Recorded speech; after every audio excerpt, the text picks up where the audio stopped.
Good morning and welcome to this short reflection coming from Killin Manse.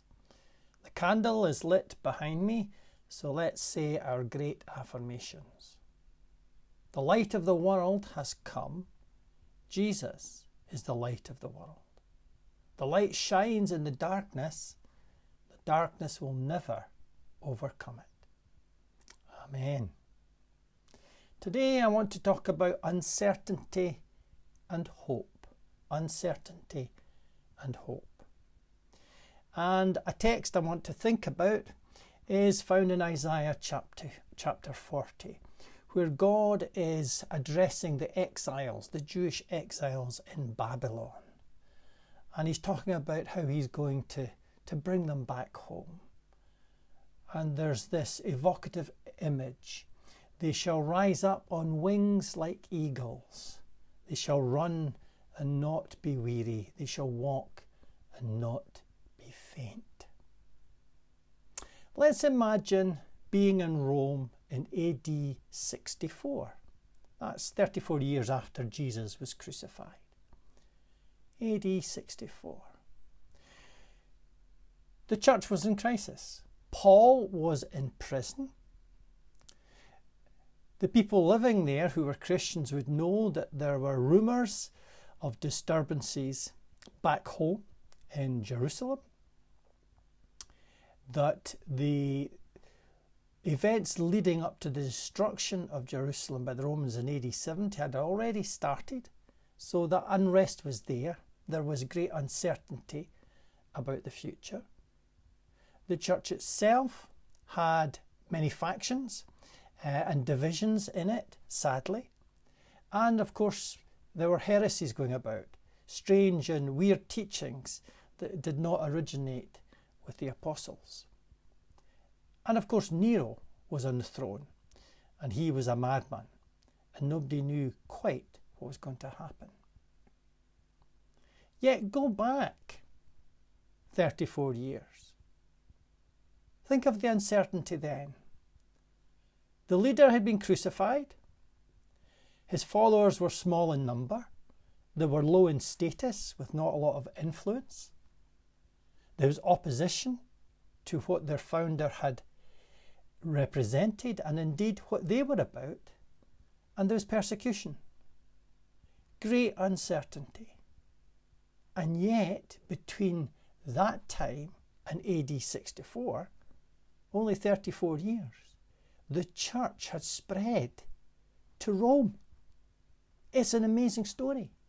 So despite the uncertainty of those Christians living in AD 64 and the looming crises that they saw on the horizon, it was exactly the same 34 years before them. And the God who was with Jesus, in and through Jesus, and then in and through his followers, who did a great work then, is the God who was faithful, who supported his people, who carried them through, like an eagle carrying the young on wings. And that's the image, of course, picked up in Exodus 19, that the prophet Isaiah actually is referring to when he mentions the eagle. Because there, in Exodus 19, God talks about carrying his people out of Egypt on the wings of an eagle. It's an evocative, really powerful metaphor and symbol. So there we have it. If we imagine what the church was like in AD 64 in Rome, with the crises looming, with the uncertainty written over so many things, go back 30 years, it's exactly the same. And yet, what an amazing story to get to Rome in the first place. God is up to the task. No matter what crises are looming on our horizon, and we live in an age of uncertainty at the moment, political, economic, and even the military crisis that's going on in the Ukraine. And alongside that, for you and me, and many of us indeed, the church is in crisis. So it's one thing after another. But our faith is in the faithfulness of God.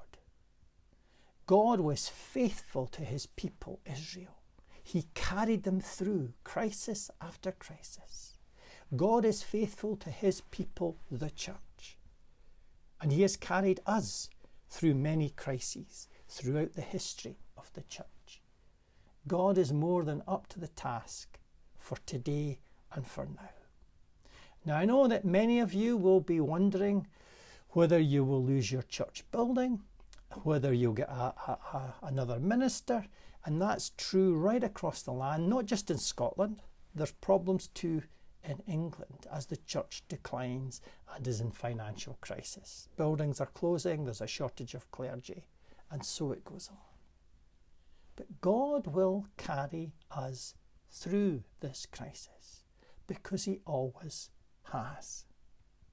Now there's a wonderful illustration related to the eagles.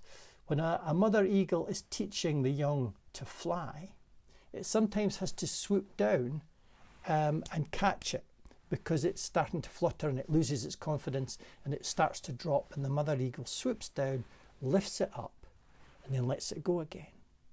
And that's a wonderful image of God. He wants to teach us to fly, to live the faith, to share the faith. But sometimes our steps are faltering. Sometimes we can't get the hang of it. And like the small eagle chick, we're fluttering and we're panicking and we're falling. But God will swoop down and carry us. He will carry us through the crises that we face. But more than that, he will teach us how to fly in these crises. We are called to be the church. And it's not about us alone. It's about the power of God working in us and with us and through us, as I often say. And you've heard me say that little bit so many times, but it's true. So the advert on the telly, the future is orange. The future is bright, the future is orange. I would want to say the future is bright because the future is God's. God's future. And we are his people, and he's got a plan and a purpose for us, and he will carry us through. But our faith is not just in the faithfulness of God. That's part of the balance. The other part is we then are called to be faithful too. So let's play our part. Let's not get despondent. Let's not go off track. But let's remember who it is we believe in. Let's remember what we are called to. And let's each and every one of us play our bit in the future of God's kingdom, wherever we find ourselves. May God bless us all to do that. Thank you for watching and listening. This coming week, may you feel that you're carried on the wings of an eagle.